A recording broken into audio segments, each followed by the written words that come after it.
Choosing color is probably the biggest hurdle that artists face. Knowing how to use colors effectively to adjust the mood, the atmosphere, or to even pick colors that will go together, it's really hard for people to make it work. Have you ever wondered how some artists are able to find perfect color combinations that just work every time? It's not just art, it's science. And we call it color theory. You may remember back at school where you learned about primary, secondary, and tertiary colors. We are taught that the primary colors are red, blue, and yellow. When mixed together, these makes the secondary colors green, orange, and purple. Take it a step further and you'll get the tertiary colors yellow-green, red-orange, and so on. These make up the traditional color wheel that was created by Sir Isaac Newton and help us to understand how different colors work together. There are other color wheels and methods that are used by artists and designers to create a bigger range of colors when mixed together. But when it comes to choosing color combination, the traditional color wheel is still our best resource for understanding color harmony and how colors work together to create a beautiful art. This is what this video is all about, understanding color.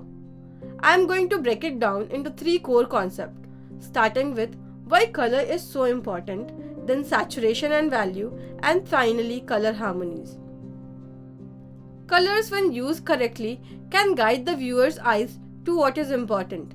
Like in this scene, your eyes are immediately drawn to this nice green cylinder in the center of the screen.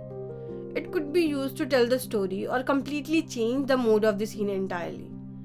However, used incorrectly, it can make the viewer feel lost.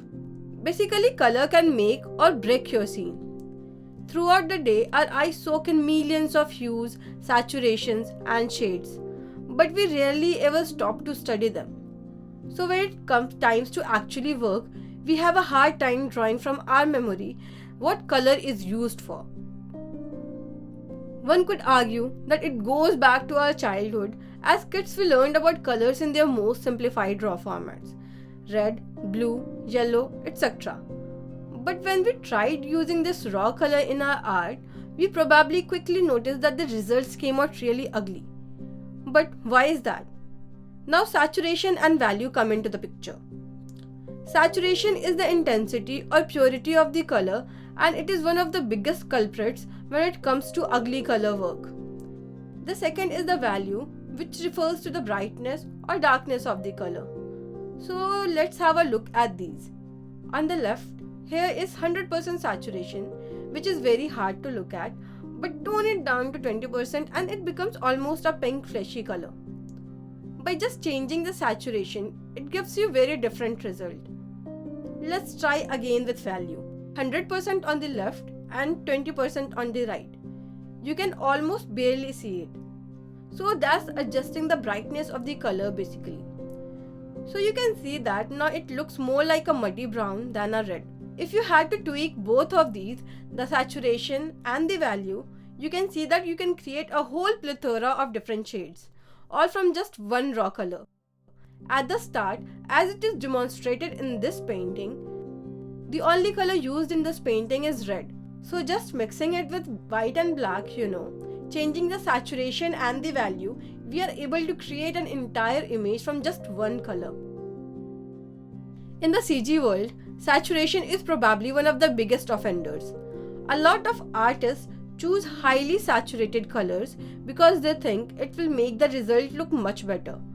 Highly saturated colors not only look incredibly fake, but using saturated colors everywhere gives your eyes nowhere to rest, which is really important in an image.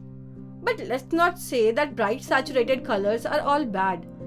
In this example, you can see that your eyes are automatically drawn to the red bright mountains in the background. That was deliberate. That can be used as a compositional element. So your eyes are following back and forth along the same path as the camels are traveling. Let's talk about saturation and value in a nutshell. Don't overdo it. Don't saturate and use high values all throughout your scene. It will always come out horrible. Use it to guide the viewer. You can use it to tell the story, who is powerful, what you are drawing attention to. Use it to change the mood. Use vibrant colors in animation and desaturate when you want it to change it to sad. Use it to draw attention to something that otherwise wouldn't be getting attention.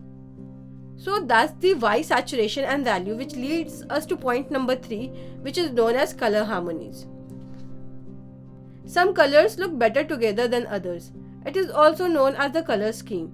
What we are going to talk about is 6 popular and common color harmonies that work well. They are based on concrete ideas and you can start using them in your work straight away. The first is monochromatic. It involves only one color. It is best for single subject because it forces the viewer to focus on detail of the image. It could also be used to create a very striking atmospheric effect. You can see here that your eyes are drawn to the silhouette of the rocks and the figures, and you are focusing on the story as opposed to the colors. Number 2 is analogous. It is about colors that are adjacent to each other on the wheel. It is easy on the eyes and generally creates a peaceful and comfortable mood.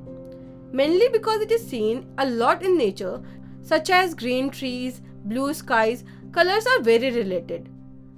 Number 3 is triadic color harmony scheme. It involves colors that are equally distant from each other on the color wheel. It is really best for cartoons or surreal scenes because it can really come across as being quite playful. This one is using mainly orange, green and blues. Number 4 is complementary. It is basically colors that are opposing each other on the color wheel. It is very popular as a lot of artwork not only today but throughout history use complementary color schemes.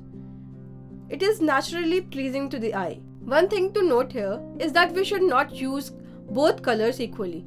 Use one color predominantly. Not 50% green and 50% red, but some really desaturated greens and then some saturated areas of red. Fifth is split complementary. It is very similar to the one we just talked about.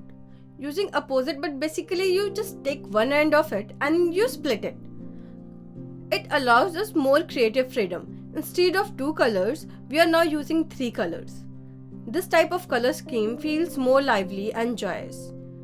And the last one is tetratic, or let's just call it double complementary. It's 2 pairs of opposing colors. It's best used for foregrounds and backgrounds. A tip here to note is just never use 25% of each. If you use 25% of each, it would just look horrible. Use a weak color primarily and use splashes of the brighter colors. It is hard to pull off, but it can produce some pleasing looking result. Colors can be really fun. It can be stressful when you're trying to experiment and play with it. It sometimes does just take a lot of practice to come up and develop an eye for seeing a combination that will actually work with your scene. It can be fun provided you don't stress and just enjoy the process of learning the colors.